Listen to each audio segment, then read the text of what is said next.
ብልጽግናን ሕወሓትን ብሓባር ብምዃን ንኤርትራ ንምጽጋዕ ተዘራሪቦም ነይሮም ክብል ሻዕብያ ተዛሪቡሎም።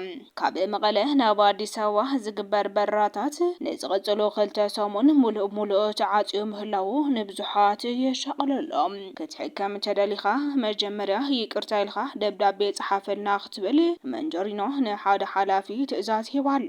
ኢድናን እግርናን ኣጣሚርና ስቂልና ይንርእን ዓርስና ክንከላኸል ክንግደድና ክብል ሓደ ሓላፊ ተዛሪቦም። ሰላም ጥዕና ሃበልና ተኸታተልቲ ኳሊቲ ሚድያ ሎም ዝተዳለዉ ሓድሽቲ ሓበሬታታት ሒዝናልኩም ቀሪብና ኣለና። ክሳብ መወዳእታ ዜናና ላይክ፣ ሼር፣ ሰብስክራይብ በመግባር ክትከታተሉ በኸብረ ንሕዶም።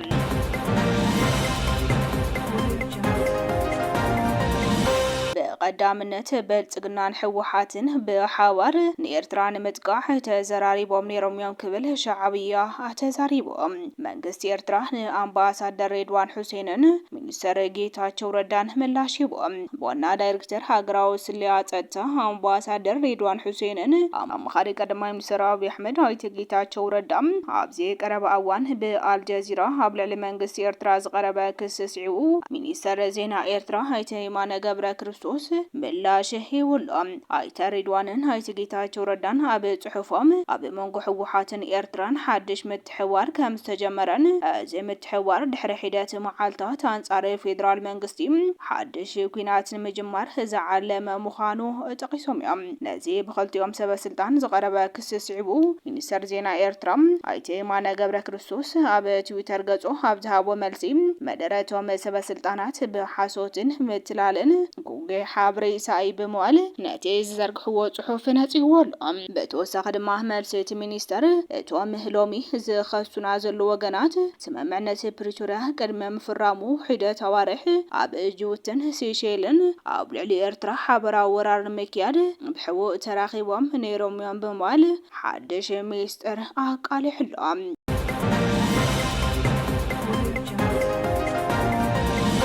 መቐለ ናብ አዲስ አበባ ዝግበር በረራታት ንዝቐጽለ 2 ሰሙን ሙሉእ ተዓጽዩ ከም ዘሎ ተፈሊጦም። ኩለን 9 መዓልታዊ በረራታት መሊአን ካብ ትግራይ ናብ ካልኦት ከባቢታት ዝስደዱ ሰባት ልዑል ምዃኑ የመላኽት። ነዚ ብኣየር ጥራሕ እንተሪና በብመዓልቱ ብኣሽሓት ዝቁጸሩ ሰባት ካብ ትግራይ ይወጹሉ።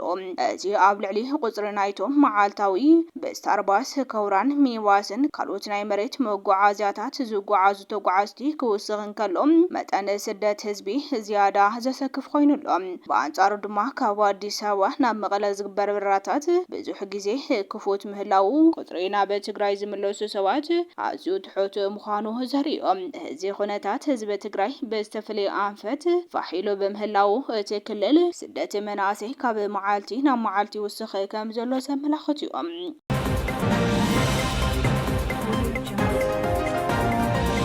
ክትሕከም ተደሊኻ መጀመርያ ይቅርታ ኢልካ ደብዳቤ ጽሓፈልና ክትብል ንሓደ ሓላፊ መንጀሪኖ ኣዚዛላ። ኣይተ ቴድሮስ ሓጎስ ፍርቅው ነብሶም ፓራላይዝ ኮይኖም ኣብ ከቢድ ናይ ጥዕና ጸገም ከም ዝርከቡ ተረጋጊጹሎም። እቲ ዘተሓሳስብ ግን ካብ ትእምት ንሕክምናኦም ክወፅእ ዝግብኦ ዝነበረ ሓገዝ ንዝሓለፈ ፖለቲካዊ ውጥት የቕረይታ ኢልካ ደብዳቤ እንተዘይእቲኻ ኣይንህበካን ተባሂሎም ከም ዝተኸልከሉ ተፈሊጦም። ሰብ ኣብ ከቢድ ናይ ጥዕና ጸገም ኣብ ዝርከበሉ እዋን ቂምን ናይ ፖለቲካ ፍልልይን ገዲፍካ ምሕጋዝ ባህልናን ክብርናን ከም ዝኾነን ህይወት ሰብ ንምድሓን ይቕሬታ ከም ቅድመ ኩነት ምቕማጥ ብስነ ምግባር እውን ፍትሓዊ ኣይኮነን ክብሉ ገለ ነጠፍቲ ማሕበራዊ ሚድያ ይገልጹሎም።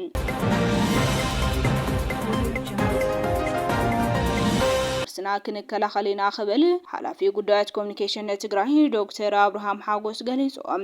መንግስቲ ኢትዮጵያ እዩ ኣብ ልዕሊና ኩናት ናይ ምኽፋት ድሌት ዘለዎም በድሮን ዝገብሮ ዘሎ ተደጋጋሚ መጥቃዕቲ ኣብ ወሰነ ትግራይ በሰራዊት ዝገብሮ ዘሎ ከበባ ባዕሉ ፌደራል መንግስቲ ንኩናት ዘለዎ ድሌት እዩ ዘመላኽት ክብል ገሊጾም። ንሕና ክሳብ ሕዚ ዓጸፋዊ መልሲ ዘይሃብና ክሳብ መወዳእታ ንሰላም ዘሎ ዕድል ንምጥቃም እዩ ኩነታት ከምዚሉ ተቐጺሉ ግና ዓርስና ክንከላኸል ሕጋውን ሞራላውን ግዴታ ኣለና።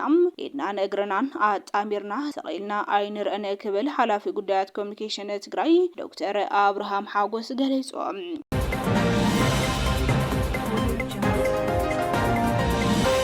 خالق حابريتا دما ابز اوان زي اب منغو فيدرال منغست ኢትዮጵያን ዘተፈላለዩ ወታደራዊ ሓይልታት ዘለዎ ጥሪ ናብ ሓድሽ ስትራቴጂካዊ ምዕራፍ ተሰጋጊሩ ይርከብ።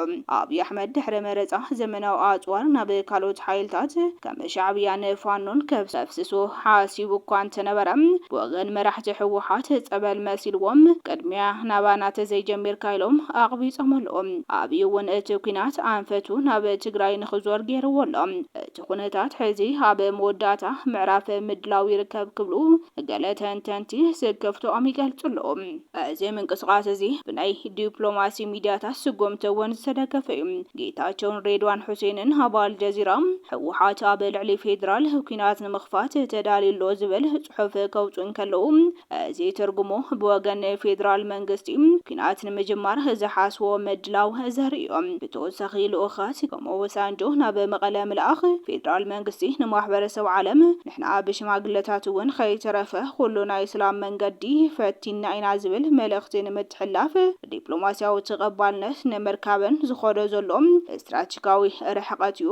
ሕወሓት ግን እዚ ዲፕሎማሲያዊ ስልቲ እዚ ከይተረድኦም መንግስቲ ደብረጽዮን ናይ ምርዳዕ ዓቕሙ የርኢ ከም ዘሎ ገይሮም ብየውሃነት ይሓስብሎም። ሕዚ ትግራይ ብሰንኪ ጌጋ ፖለቲካዊ ስልቲ ሕወሓት ናይ ዘመናዊ ድሮናት መፈተኒ ትኸውነላ። እቲ ውግእ እንተ ተጀሚሩ ነዊሕ ግዜ ዝወስድን ንህዝቢ ናብ ዝኸፍአ ሰብኣዊ ዓዘቕቲ ዘእቱ ሓደገኛ ከም ዝኾነን ኣብ መወዳእታ ድማ ሕወሓት ከም ልሙድ ብዙሕ ኪሳራ ድሕሪ ምብጻሕ ወልድያ ኮይኑ ወይ ድማ ማጨው ኮይኑ ናብ ድርድር ጠረጴዛ መምላሱ ዘጥራጥር ኣይኮነን ክብሉ ድማ ገሊጾምሎም።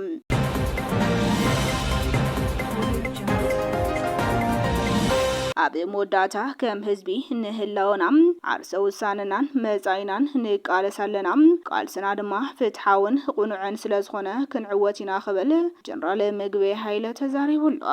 ሓይልታት መኸተ ግንባር ምዕራብ ኣብ ከተማ ሸራሮ ብስርዓት ብልጽግና ኣብ ልዕሊ ሰራዊት ትግራይ ዝተፈጸመ መጥቃዕቲ ድሮን ህዝብን ሰራዊትን ዘርእዮ ጽንዓትን ሕራንን ናዶም ንምቕራብ ሓይልታት መኸተ ግንባር ምዕራብ ምስ ህዝብን መምሕዳርን ከተማ ሸራሮ ወረዳ ታሕቲ ያዲያቦ ኣብ ዝተገበረ ዘተ ኣብ ልዕሊ ሰራዊትና ዝበጽሐ ናይ ድሮን መጥቃዕቲ ዝያዳ የሕርነና ክብሉ ሓይልታት መኸተ ግንባር ምዕራብ ትግራይ ገሊጾም። ኣብቲ ቦታ ዝተረኸበ ጀነራል ምግበይ ሃይለ ጸረ ህዝቢ ትግራይ ዝኾነ ስርዓት ብልጽግና ኣብ ልዕሊ ሰራዊትና መጥቃዕቲ ድሮን ኣካይድዩ በዚ ዝንበርከኸ ሰራዊት ትግራይ ኾነ መምሕዳርን ህዝብና ይህሉን ንሕና ከም ህዝቢ ንህላወና ንመሰረሰ ውሳነናን መጻዕድልናን ንምግሃድን ንገብሮ ቃልሲ ንሐይል እምበር ኣይንስ ኮነን ክብል ገሊጹሎም። ቃልስና ፍትሓውን ሓቀኛን ቃልሲ ዝበለ ጀነራል ምግበይ ሃይለ ስለዝኾነ ድማ ዓወትና ናይ ግድን ይኽብል ተጃሂሩሎም። ሕዚ ተጋሩ ኣብ ወሳኒ ናይ ቃልሲ ምዕራፍ ኣለና ሃልዋትናን ድሕነትናን እንገብሮ ቃልሲ ክንዕወት ጥራሕ እዩ ዘለና ክንዕወት እንድሕር ኮይና ኩልና ተጋሩ ሓደ ዕላማ እዩ ዘለና ነዚ ናይ ሓባር ዕላማ ንምዕዋት ከም ተጋሩ ክንረባረብ ይግባእ ኢሎም። ኣብዚ ዓለም ኢዱ ሂቡ ብሂወት ነበር ህዝቢ የለን ስለዚ ንክንነበር ክንቃለሲና ደምናይዞም ስዋዕትና ከንቶ ይተርፍን ህዝባዊ ተልእኾ ኣብ ሽቱ ንምብጻሕ ድማ ክንሰርሕ ኢና ክብል ጀነራል ምግበይ ሃይለ ተዛሪቡሎም።